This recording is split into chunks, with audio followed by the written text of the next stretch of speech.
Welcome to Monk's Temple. Have you ever had the feeling that something is pulling the strings of your life, just out of sight? You wake up in the morning with clear intentions. You tell yourself, today, I will be patient. Today, I will be kind. Today, I will stay focused on what matters. And then, seemingly out of nowhere, a comment from a stranger, a notification on your phone, or a simple inconvenience hijacks your entire emotional state. In an instant, your peace is gone, replaced by a surge of irritation, a wave of anxiety, or a craving for something to make it all feel better. You had good intentions. You made a plan. But something intervened. Something that operates beneath the level of your conscious decision-making. Something that has been with you for as long as you can remember, shaping your choices, coloring your perceptions, dictating your reactions. It is so close to you, so woven into the fabric of your experience, that you have likely never thought to question it. You have simply assumed that this is what it means to be human. This is what it means to be you. We spend our lives believing we are the masters of our own ship, the captains of our own soul. We point to our decisions, our careers, our relationships as evidence of our agency. We say, I chose this path. I made this decision. I am in control. But if we are truly the captain, why are we so often tossed about by the smallest waves? Why does a single unkind word have the power to ruin an entire week? Why does the anticipation of a future event, a meeting, a conversation, a purchase, dominate our present reality, making it impossible to simply be here, now? Why do we so often find ourselves doing the very things we swore we would stop doing, and failing to do the things we know would bring us genuine well-being? There is a force, ancient and ever-present, that operates beneath the surface of your conscious mind. It is not a mysterious cosmic energy, nor is it a punishment from some distant god. It is not something you need to fear or fight. It is, in fact, the most intimate and constant companion you have ever known. It is the engine of your suffering and, paradoxically, the very place where your liberation must begin. In the traditions of Buddhist philosophy, this force has a name. It is called Tanha. A Pali word often translated as craving or thirst. But to understand it only as a thirst for a glass of water is to miss its profound, life-governing power. This thirst is not merely the desire for food when you are hungry or for rest when you are tired. Those are natural, healthy impulses. The thirst we are speaking of is something deeper, more insidious. It is a chronic sense of lack, a pervasive feeling that something is missing, that you are incomplete, and that the completion you seek lies somewhere outside of yourself. It is the voice that whispers, I will be happy when. And then moves the goalpost the moment you arrive.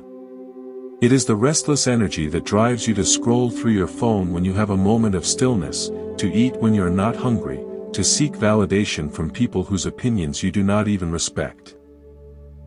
Today, we are going to spend time together exploring this one thing that controls your life. Not to frighten you, and not to give you another set of rules to follow. We are going to do something far more radical. We are going to hold this force up to the light of awareness. We are going to look at it directly, without flinching, without judgment. We are going to see its shape, understand its mechanisms, and in that understanding, begin the slow, quiet work of loosening its grip on your heart and mind. We will journey through ancient stories, philosophical insights, and practical reflections. We will ask a question that, if genuinely answered, changes everything. What would your life feel like if you were no longer a slave to a thirst that can never be quenched? What would it be like to move through your days not driven by a chronic sense of lack, but guided by a quiet sense of wholeness that does not depend on anything outside of you? Let us begin with a story. It is a simple story, one that might sound familiar, but its roots go deep into the soil of Buddhist wisdom. There was once a man walking across a vast, arid plain. The sun was brutal, and the dust clung to his skin. He had been walking for days, and his water had run out hours ago. His mouth was dry, his lips were cracked, his thoughts were scrambled by thirst and exhaustion. All he could see in any direction was the shimmering heat haze rising from the earth. In the distance, he saw what looked like a lake. The sunlight danced on its surface. It looked cool and inviting. It looked real. To his desperate mind, it was real. He felt a surge of hope, a powerful, almost painful craving for the water he believed was there. He quickened his pace, his body finding reserves of energy he did not know he had. He fixated on the image.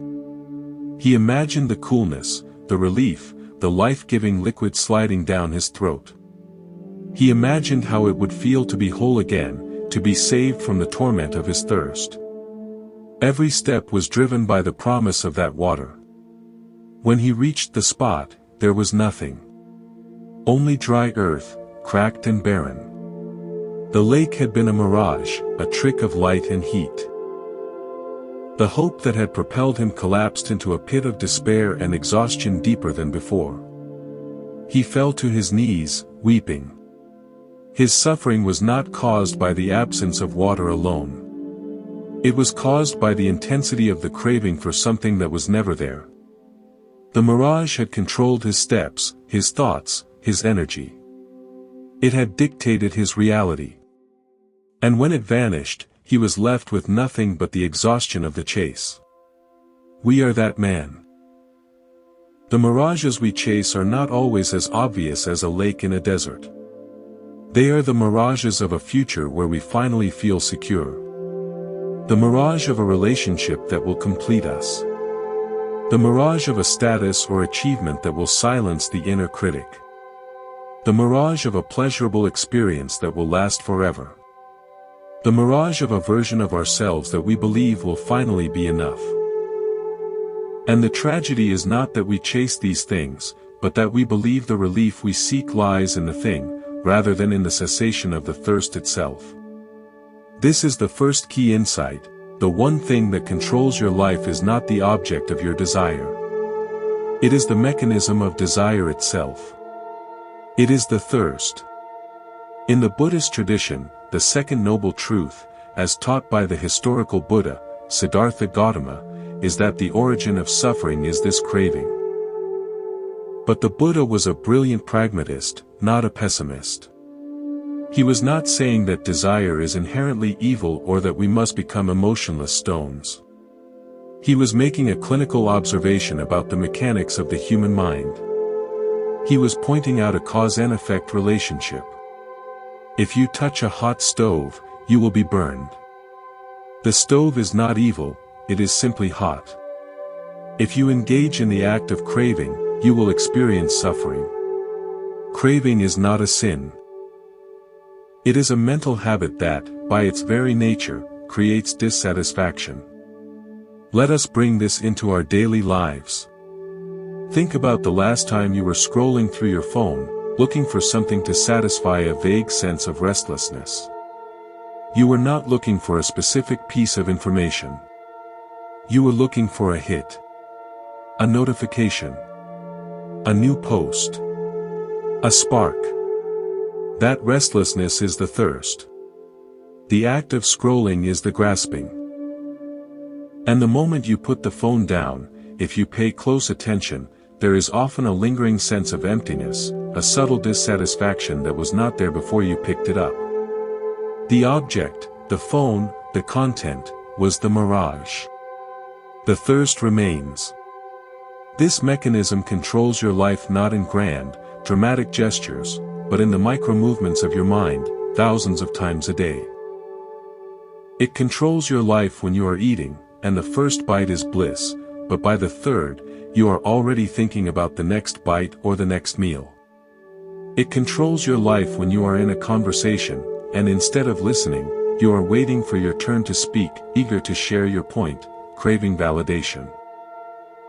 It controls your life when you are lying in bed at night, and instead of resting, your mind is racing, constructing future scenarios where you either succeed gloriously or fail catastrophically, thirsty for certainty in an uncertain world.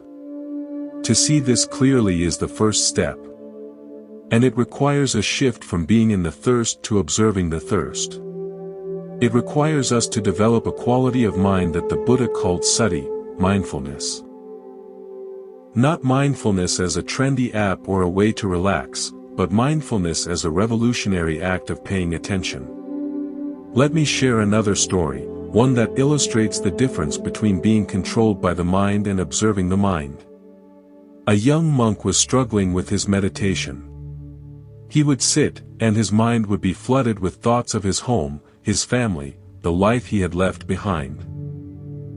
He would try to push the thoughts away, to crush them, but they would only return with greater force. Frustrated, he went to his teacher and said, "I cannot meditate. My mind is a wild animal. It runs after thoughts of pleasure and memory, and I am powerless against it." The teacher smiled and said, "Come, let us walk." They walked down to the river. On the bank, they saw a large, dead tree that had fallen into the water. It was being tossed violently by the current, crashing against rocks, spinning in circles. The young monk pointed and said, "Look, my mind is like that tree. It has no control." The teacher nodded and said, "Watch." They stood there for a long time, watching the tree tumble down the river. Eventually, the river widened, and the current slowed. The tree drifted into a quiet eddy near the shore, where the water was still. It floated there, calm and unmoving. The teacher turned to the young monk and said, "The tree was never the problem.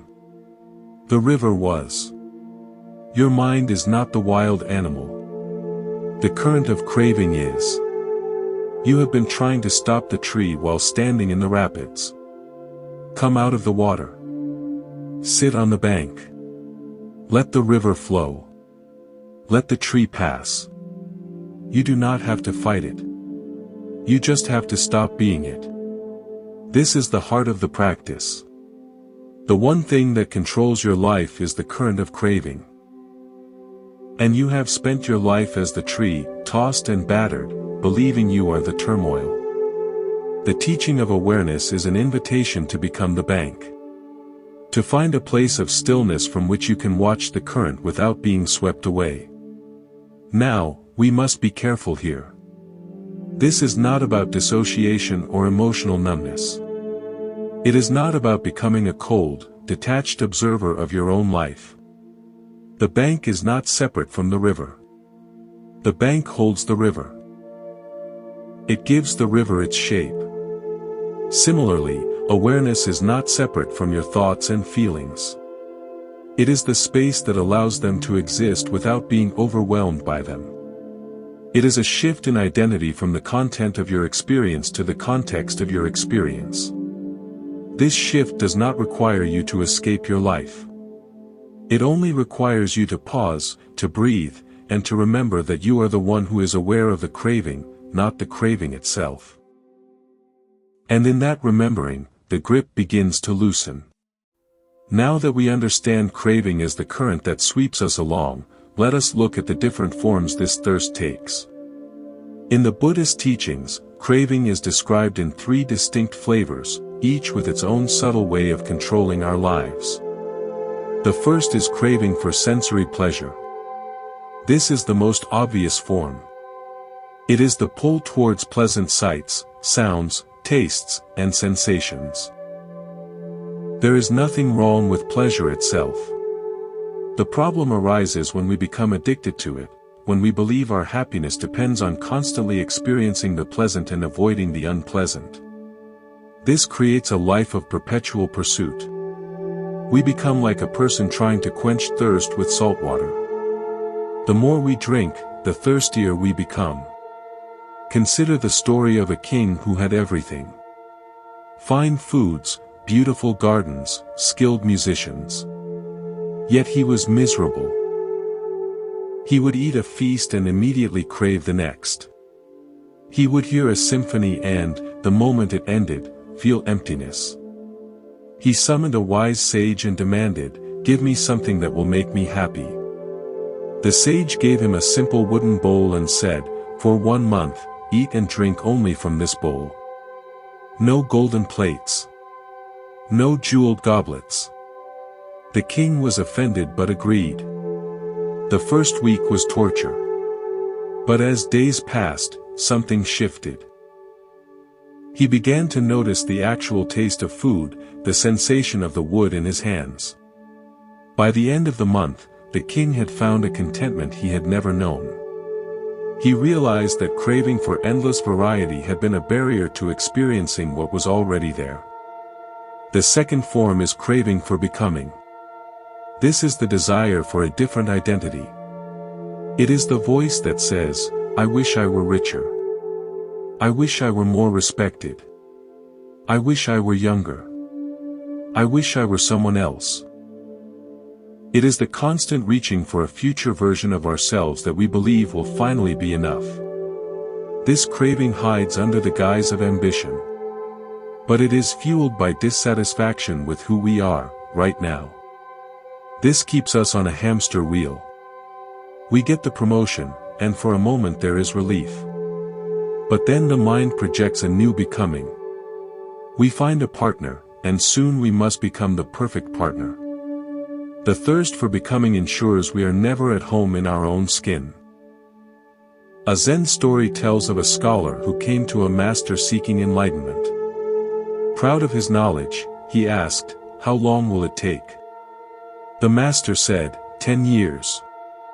The scholar said, "What if I study twice as hard?" The master replied, "Then 20 years." Shocked, the scholar asked, "How can that be? The harder I work, the longer it takes." The master said, "When you are trying to become something, you add striving on top of reality. You are so focused on becoming a Buddha that you miss the fact that you are already alive, already aware. The desire to become is the very thing that keeps you from realizing what you already are." The third form is craving for non-becoming. This is the desire to be free from what we do not want. It is the wish to escape a painful feeling, to avoid a difficult situation. This might seem like the opposite of craving, but it is the same coin. It is the thirst for reality to be other than it is. Think of a time you had a headache. The sensation was unpleasant, but what made it unbearable was the mind's fierce craving for it to stop. "I hate this. Make it go away." This craving creates tension and contraction around the pain, amplifying the suffering. A layman came to a monastery desperate for relief from anxiety. He said to the abbot, "My mind is a prison. Take these thoughts away." The abbot led him to a room and said, "Sit here. Do not try to change anything. Simply sit." The man sat, but his mind raged. "The thoughts are still here," he shouted. The abbot said, "I did not say they would leave. I asked you to sit. Are you sitting?" The man continued. As the day wore on, something shifted. He stopped fighting the thoughts. He stopped craving for them to be gone. And in that cessation of struggle, he found that the thoughts, while still present, no longer had the same power. He was the sky, and the thoughts were clouds passing through. These are the three engines: craving for pleasure, for becoming, and for non-becoming. They drive the ship of our conditioned life, operating in the smallest moments of consciousness. We have explored the three forms of craving: for pleasure, for becoming, and for non-becoming. They operate constantly, pulling us towards some things and pushing us away from others. They are the engines that drive the ship of our conditioned life. The question then becomes, if this is the one thing that controls our lives, how do we begin to free ourselves? How do we step out of the river and onto the bank? The answer, according to the wisdom traditions, lies not in destroying craving, but in understanding it. This is a crucial point. Most of us, when we realize we are being controlled by desire, try to fight it. We try to suppress it, to will it away, to become stronger than it. But this approach is like trying to push a river back upstream. It exhausts us, and the river flows on regardless. In the light of deep, sustained awareness, craving begins to dissolve, just as a shadow disappears when you shine a light on its source. You do not need to fight the shadow. You do not need to chase it away. You simply need to turn towards the light. The shadow vanishes on its own. Similarly, when you bring awareness to craving, when you stop being consumed by it and instead observe it, its power over you begins to wane. This is where mindfulness becomes truly transformative. But we must understand mindfulness not as a technique for relaxation, not as a way to escape stress, but as a radical way of relating to experience. It is the practice of meeting each moment without the filter of craving. It is learning to be with what is, without immediately trying to change it, possess it, or push it away. It is a willingness to let reality be exactly as it is, without the constant commentary of wanting and not wanting. Let us explore this through a story that illustrates the difference between a mind controlled by craving and a mind free from it. A young woman was traveling through a dangerous forest. She had heard stories of bandits who lurked in these woods, attacking unsuspecting travelers. Her heart was already uneasy as she entered the shadow of the trees. As she walked, she heard a sudden noise in the underbrush. Her heart raced. Her mind immediately conjured the image of a bandit hiding behind the bushes, ready to spring. She felt the craving for safety, the craving for the noise to be nothing. She gripped her walking stick, her muscles tensed. Her breath became shallow. She was ready to fight or flee. Every nerve in her body was alive with fear. The noise came again, and a rabbit hopped out onto the path. It paused, looked at her for a moment, and then disappeared back into the forest. The woman let out a long, trembling breath. The danger was gone. But the tension in her body, the adrenaline in her system, the fear in her mind, all of that remained. It had been set in motion by her anticipation, her craving for a different reality than the one she was experiencing. The rabbit had simply been a rabbit. The bandit had existed only in her mind. And yet, her suffering had been real. Her suffering had been caused not by an actual threat, but by her mind's reaction to the idea of a threat. She continued on her way, now more alert, but also more unsettled. She realized how easily her own mind could turn a peaceful forest into a place of terror. After walking for some time, she came to a clearing. In the center of that clearing sat an old monk, cross-legged, eyes closed, meditating peacefully. The sun filtered through the leaves and fell upon his face.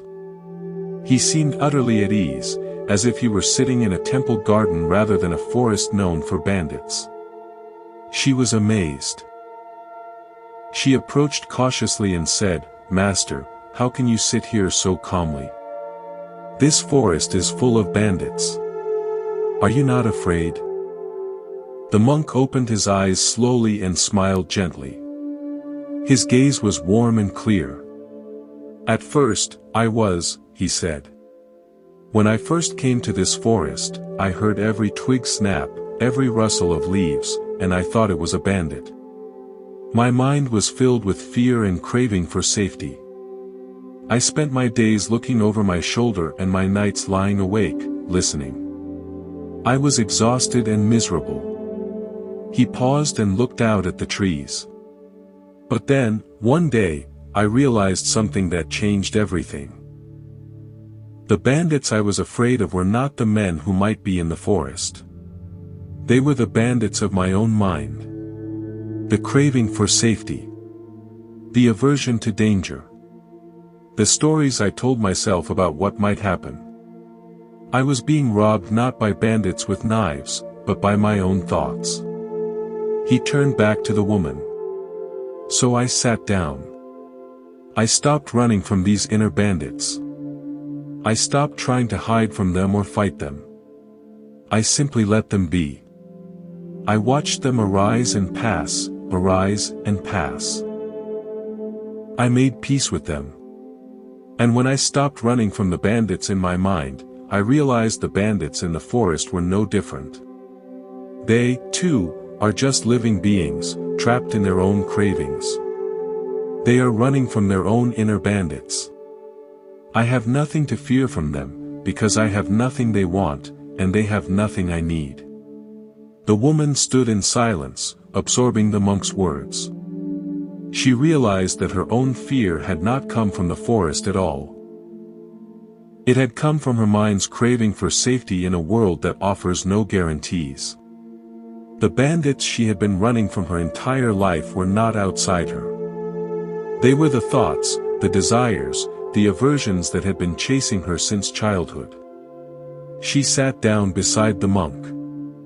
For the first time in her life, she was not trying to escape. She was not trying to become someone else or get somewhere else. She was simply sitting, present to the sounds of the forest, to the beating of her own heart, to the truth that the only real safety is the willingness to be exactly where you are, without the thirst to be elsewhere. This is the freedom that becomes possible when we stop being controlled by the inner bandits of craving. The outer world may still be unpredictable and even dangerous. But the inner world becomes a place of refuge rather than a battlefield. And in that refuge, we discover a peace that no external circumstance can threaten. The story of the monk in the forest offers us a glimpse of freedom. But how do we actually live this freedom in our daily lives? How do we begin to loosen the grip of this one thing that controls us? It begins with a shift in attention. We must become interested in the experience of craving itself, rather than being consumed by the object of the craving.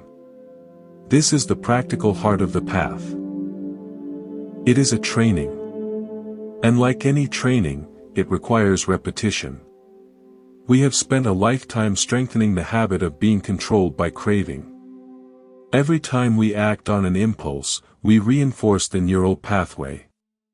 Every time we mindlessly reach for something to soothe our restlessness, we deepen the groove. But we can also train the opposite. Every time we pause and observe, we strengthen the muscle of awareness.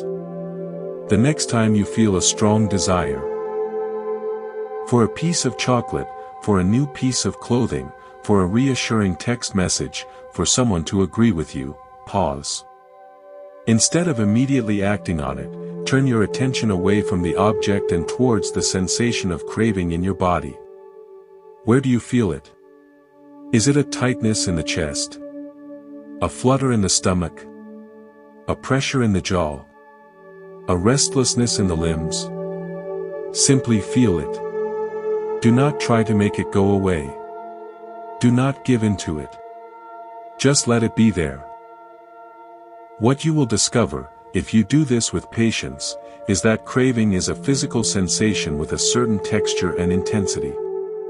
It arises, it peaks, and if you do not feed it by acting on it, it eventually subsides. It has a life cycle of its own. You begin to see that you are not the craving. You are the one who is aware of it. The craving is a weather pattern passing through the sky of your awareness. And when you see this, even for a moment, you have stepped onto the bank. Let me share a story that illustrates this practice of turning towards the sensation rather than running from it. There was once a householder known for his terrible temper. He would fly into rages over the smallest things, a misplaced shoe, a late meal, a word said in jest. He knew his temper was destroying his relationships, but he felt powerless to control it. He went to a respected teacher and said, "My anger controls me. It comes upon me like a storm, and before I know it, I have said and done things I regret. How can I control my anger?" The teacher said, "I cannot teach you to control your anger, but I can teach you to meet it. The next time you feel anger arise, do something unusual. Do not speak. Do not act. Instead, bring your attention to the physical sensation of the anger. Is it hot or cold? Is it moving or still? Where exactly is it located? Do this without judging it. Just observe it as a scientist might observe a phenomenon." The householder was skeptical but agreed. A few days later, his wife accidentally broke a vase he was fond of. The familiar fire ignited in his chest. His face flushed. The words were on the tip of his tongue. But then he remembered the teacher's instruction. He stopped. He closed his mouth. He turned his attention inward. He felt the heat spreading across his chest. He noticed his breath becoming short and sharp. He felt a trembling in his hands. He just watched. And as he watched, something remarkable happened. The anger, which had felt like an overwhelming force demanding expression, began to lose its solidity. It shifted. It pulsed. And after a few minutes, it began to recede. He had not suppressed it. He had not expressed it. He had simply attended to it. And in that attending, he had not been controlled by it. He went back to the teacher and said, "The anger did not disappear. But for the first time, I was not it. I was the one watching it." The teacher nodded. "This is the beginning of freedom. Anger is a fire. It burns when you feed it with action and story. But when you simply observe it, you are the sky. Fire cannot burn the sky. This is the practice. It is simple, but not easy. It requires us to pause in the middle of our conditioned reactions, to turn towards discomfort rather than away from it, to stay present with what is arising.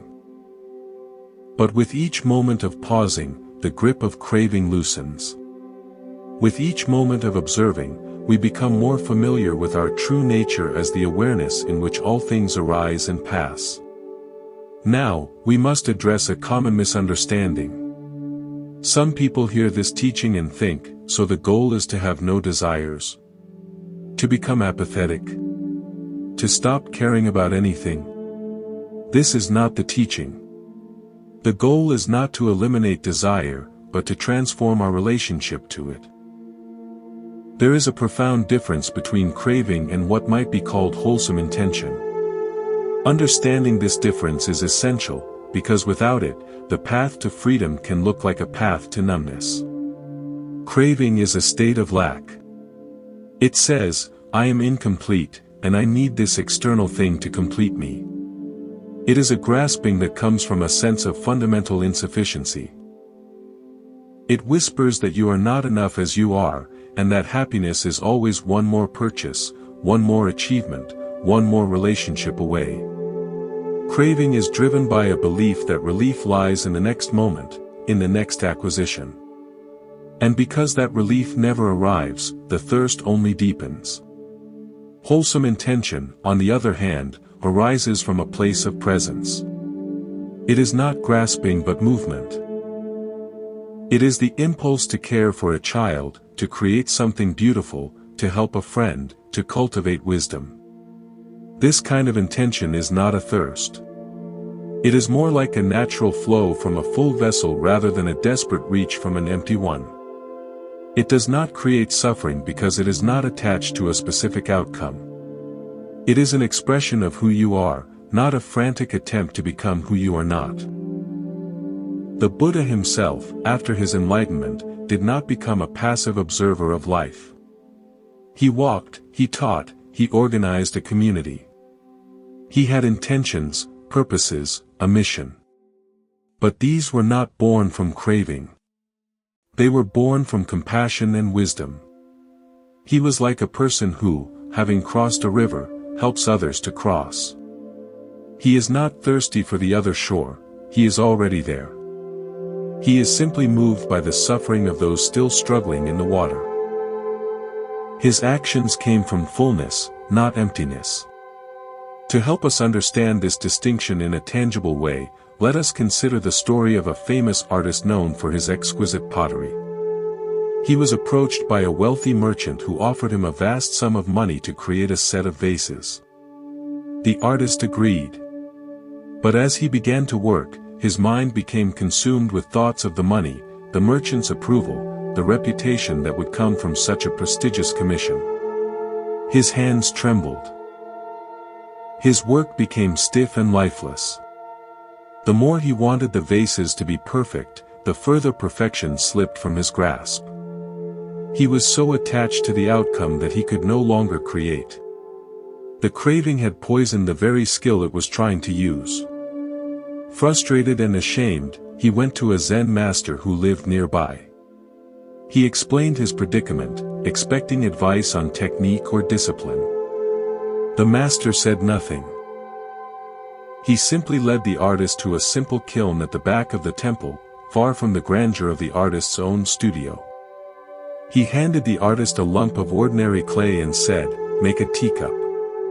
Not for money. Not for reputation. Not for anyone's approval. Just for the sake of making a teacup." The artist sat down with the clay, confused but willing. At first, his mind still raced with thoughts of the merchant and the vases. But slowly, as his hands began to work, the distractions fell away. He felt the cool, wet clay in his palms. He felt the shape emerging from his own fingers. He forgot about the merchant, the money, the future. There was only the clay, his hands, the present moment. When the teacup was finished, it was simple, elegant, and perfect in its simplicity. It had no agenda. It was just a teacup. The master looked at it and said, "This is the work of a free mind. The vases will come when you no longer need them." The artist returned to his studio. He let go of his obsession with the outcome. He stopped trying to impress the merchant or secure his reputation. He focused on the act of creation itself, on the feel of the clay, on the presence required to shape it well. And the vases he made were the finest of his career. The merchant was delighted. But the artist had found something more valuable than the money, the ability to work without the thirst for the result. This is the freedom we are speaking of. It is not freedom from action, but freedom in action. It is the freedom to live fully, to love deeply, to work diligently, without being tormented by the craving for things to be different than they are. When you act from craving, you are always reaching for something outside yourself, and the reaching itself becomes a source of suffering. When you act from wholesome intention, you are expressing something that is already within you. One is a thirst that can never be quenched. The other is a wellspring that never runs dry. We have journeyed through the teachings and stories that reveal the nature of craving. We have seen how it operates as the hidden puppeteer, how it takes the forms of thirst for pleasure, for becoming, and for non-becoming. We have explored the practice of turning toward sensation with awareness, and we have distinguished craving from wholesome intention. Now, let us consider the broader implications of this freedom. What does it actually look like to live a life no longer controlled by this one thing? It is important to understand that freedom from craving does not mean a life without challenges. It does not mean you will never feel sadness, frustration, or fear. These are natural human experiences. The difference is in your relationship to them. When craving controls you, difficult emotions become crises. They become stories of victimhood, battles to be won, enemies to be defeated. When you are no longer controlled by craving, difficult emotions become visitors. They come, they stay for a while, and they go. They do not leave wreckage behind.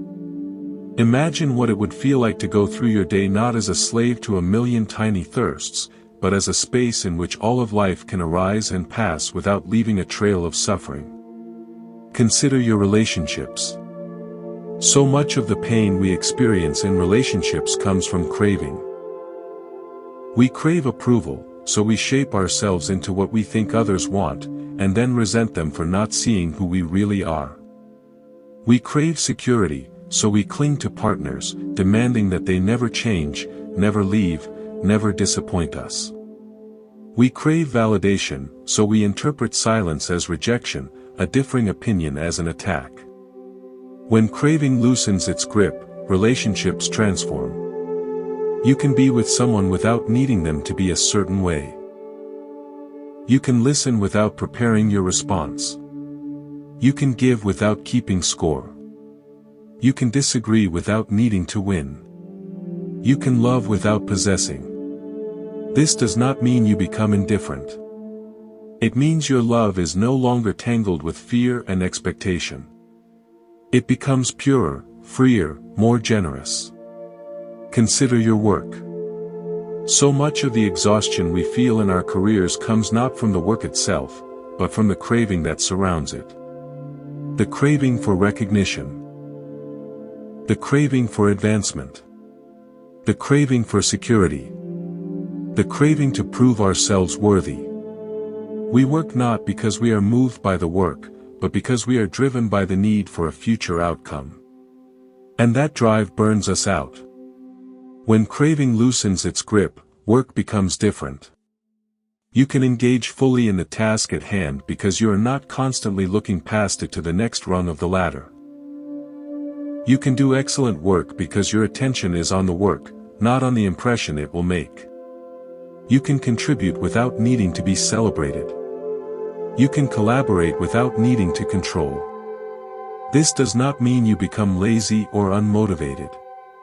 It means your motivation comes from a deeper place, from the natural human desire to create, to contribute, to do good work for its own sake. Consider your relationship with yourself. This is where craving often does its deepest damage. We crave to be someone other than who we are. We carry an inner critic that constantly compares us to an impossible ideal. We look in the mirror and see only flaws. We look at our lives and see only what is missing. This craving for a different self is perhaps the most exhausting of all, because we can never escape ourselves. When craving loosens its grip, you begin to make peace with who you are. Not in a complacent way, not as an excuse to stop growing, but as a fundamental acceptance of your basic goodness. You see that you are not a project to be completed, a problem to be solved. You are a living being, already here, already worthy of presence and care. From this foundation of self-acceptance, growth becomes something different. It is no longer a desperate attempt to become acceptable, but a natural unfolding of who you already are. Let me offer a reflection to carry with you. Think of a river that has been dammed. The water builds up, heavy with pressure, straining against the barrier. That is craving. It is the pressure of wanting things to be different, the strain of holding reality at bay. Now imagine the dam being slowly dismantled, brick by brick. The water does not disappear. It simply begins to flow. It becomes a river again, moving naturally, without strain, without pressure. It nourishes the land through which it passes. It does not fight against itself. This is what living in freedom feels like. Not the absence of energy or movement, but the release of pressure. The flow of life moving through you without the constant friction of wanting and not wanting. You still act. You still care. You still love. But there is a spaciousness around it all. A sense that you are not fighting reality, but moving with it. The invitation of this path is not to escape the world. It is to live more fully in it, without the burden of craving that has weighed you down. It is to discover that the peace you have been seeking in future outcomes, in external validations, in the approval of others, has been available to you all along. It is here, in the present moment, waiting to be recognized. You do not need to wait until you have perfected the practice. You can begin now. In this breath. In this moment of listening. In this small pause between one thought and the next. Freedom is not a distant goal. It is a possibility in every moment. The choice to pause, to turn towards awareness, to let the craving be without being controlled by it. One moment of freedom leads to another. And over time, these moments accumulate. They begin to reshape your life. They begin to reveal who you truly are beneath the layers of thirst. We have traveled a long road together. We began with the recognition that something invisible has been pulling the strings of our lives, a force we called craving or thirst. We explored its many forms, its subtle operations in the smallest moments of our days. We sat with stories of kings and monks, of artists and householders, each revealing a different facet of this universal human condition. We learned that the answer is not to fight craving, but to meet it with awareness. And we glimpsed what life might feel like when that thirst begins to loosen its hold. Now, as we draw towards the end of our time together, let us reflect on the deeper implications of this path. For centuries, seekers have walked this road. They have climbed mountains, sat in caves, studied ancient texts, and subjected themselves to rigorous disciplines. They did all of this in pursuit of one thing, liberation from suffering. And yet, there is a curious paradox at the heart of this search. The very effort to become free can become another form of craving. The desire to be enlightened can become another thirst that keeps us running. This is a subtle trap. You may hear these teachings and feel a new ambition arise. I must become mindful. I must eliminate my cravings. I must achieve the freedom that has been described. And suddenly, the practice itself becomes a project. The path becomes another form of becoming. You are no longer sitting on the bank, watching the river. You are back in the water, swimming frantically towards the shore you call enlightenment, driven by the same old thirst, just wearing different clothing. This is why the final teaching is often the most difficult. It is the teaching of letting go of the search itself. It is the recognition that what you have been seeking has never been lost. The peace you desire is not something you need to attain. It is something you need to uncover, to recognize, to allow. It is the ground of your own awareness, the silence beneath the noise of your thoughts, the presence that has been here all along, waiting for you to stop running. Let me share a final story.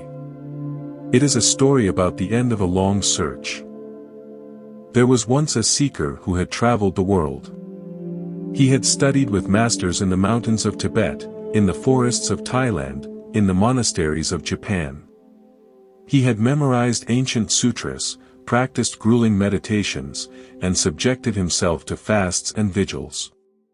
He had given up everything, his family, his wealth, his comfort, his name, in the hope that he would find what he was looking for. He had been driven by a thirst so powerful that it consumed his entire life. He was seeking liberation.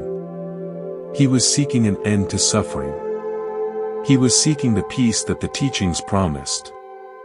After decades of searching, he was old and tired.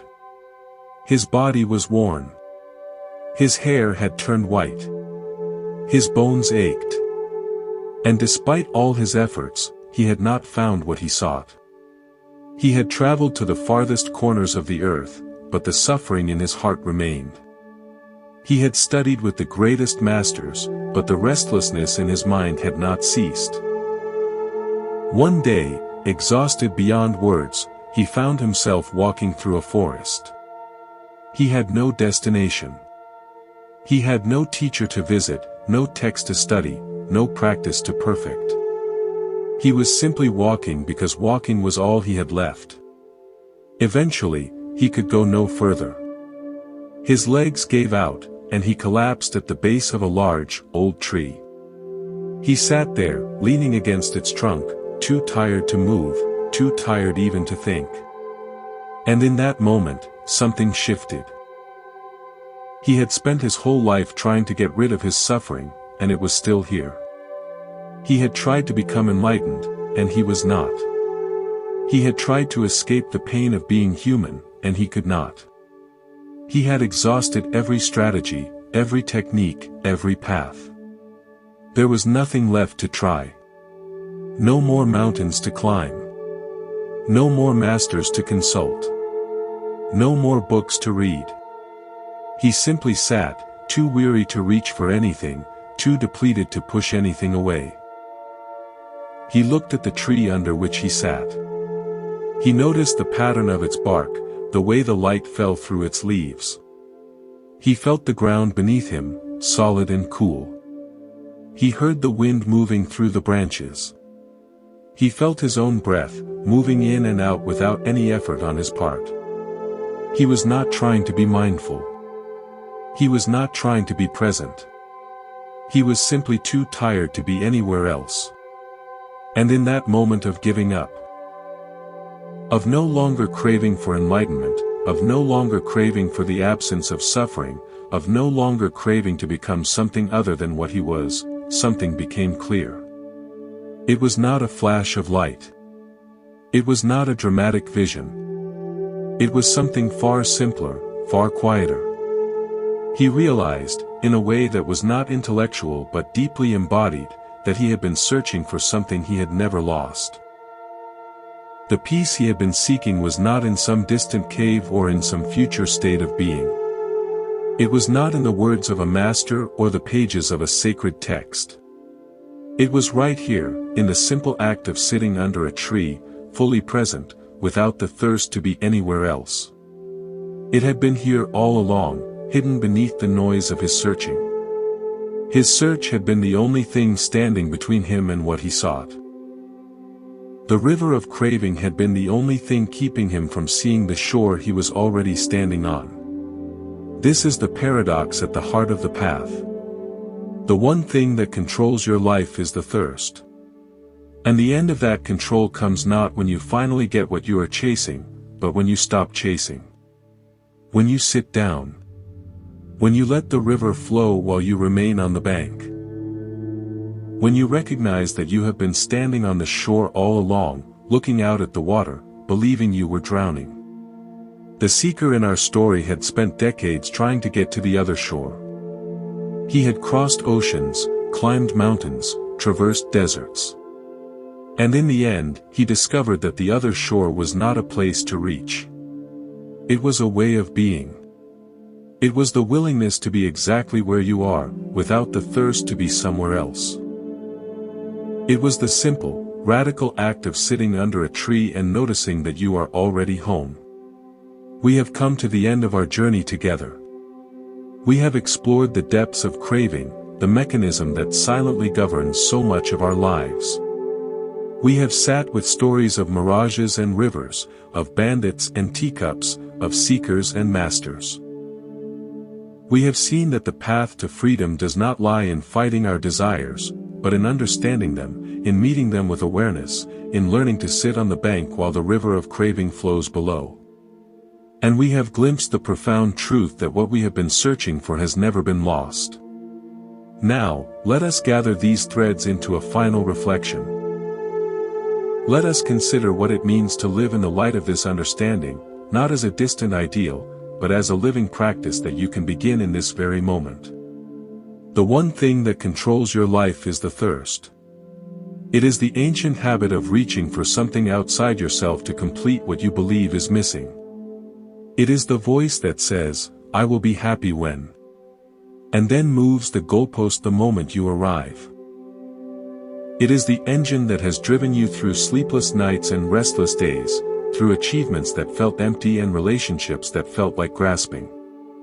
It has been your constant companion, so familiar that you have mistaken it for yourself. But here is the truth that changes everything: you are not the thirst. You are the one who can feel the thirst. You are the space in which the thirst arises and passes. You are the awareness that can observe the craving without being consumed by it. This is not a philosophical idea. It is an experiential reality that you can verify for yourself, in this moment, by simply pausing and turning your attention inward. Feel the breath moving in your body. Notice the sensations that are present. Is there a subtle restlessness? A faint wanting? A small irritation? That is the thirst. And notice that you are the one noticing it. There is a part of you that is not thirsty, that is not restless, that is not irritated. That part is awareness itself. It is the sky through which all weather passes. It is the bank from which you watch the river. The practice is simple, though not always easy. It is to remember, again and again, to come back to this awareness. To pause when you feel the pull of craving. To turn towards the sensation rather than running from it or feeding it. To allow the thirst to be there without acting on it. To rest in the awareness that is already free. You do not need to retreat to a monastery to begin this practice. You do not need to master complex techniques or memorize ancient texts. The laboratory is your own life. Every moment is an opportunity. When you feel the urge to check your phone, pause. Feel the restlessness in your body. Let it be there. When you feel irritation rising in a conversation, pause. Feel the heat in your chest. Let it be there. When you feel the ache of wanting something you do not have, pause. Feel the emptiness, the longing. Let it be there. In each of these moments, you are doing something revolutionary. You are interrupting the ancient habit of being controlled by craving. You are stepping out of the river and onto the bank. You are discovering that you are not the storm, but the sky. Let me offer you a final reflection to carry with you. Imagine a house that has been closed up for a long time. The windows are shuttered, the air is stale, and in the darkness, the inhabitants have forgotten that there is any other way to live. They have grown accustomed to the shadows. They have learned to navigate by touch. They have built their lives around the absence of light. One day, someone opens a shutter. Light pours in. At first, it is blinding. The inhabitants squint and turn away. But slowly, their eyes adjust. They begin to see the room they have been living in. They see the furniture, the walls, the dust that has accumulated. They see that the room is not a prison. It is a space that has always been filled with light, hidden only by the closed shutters. The awareness we have been speaking of is that light. It has always been here. It has never been absent. The only thing that has kept you from seeing it is the habit of looking elsewhere, of chasing mirages, of believing that peace is something you need to find rather than something you already are. The practice of mindfulness, of turning towards sensation, of pausing before reacting, these are the acts of opening the shutters. They do not create the light. They simply allow you to see what has always been present. This is the invitation of Monk's Temple. It is an invitation to stop searching, to stop striving, to stop being controlled by the one thing that has run your life for so long. It is an invitation to simply sit, to pay attention, to become aware of the thirst without drinking from it. In that simple, radical act, you may discover a peace that does not depend on anything outside of you. A peace that was always there, waiting beneath the noise of your craving. You do not need to wait until you have perfected the practice. You do not need to be free from all craving before you can taste freedom. Freedom is not a destination at the end of a long road. It is a possibility in every moment. It is the choice to pause. The choice to turn towards awareness. The choice to let the craving be without being controlled by it. In this moment, as you listen to these words, you are already practicing. You are already present. You are already aware. The thirst may be there, or it may not. Either way, there is something in you that is simply noticing. That something is your refuge. That something is your home. And it has been with you all along. Thank you for spending this time in reflection. May the insights we have explored together take root in your heart and guide you towards a life of greater freedom, peace, and presence. May you remember, in the midst of your busiest days and your quietest nights, that you are not the thirst. You are the one who can see it. And in that seeing, you are already free. Until we meet again, may you find stillness in the midst of movement, and may you rest in the awareness that has never left you.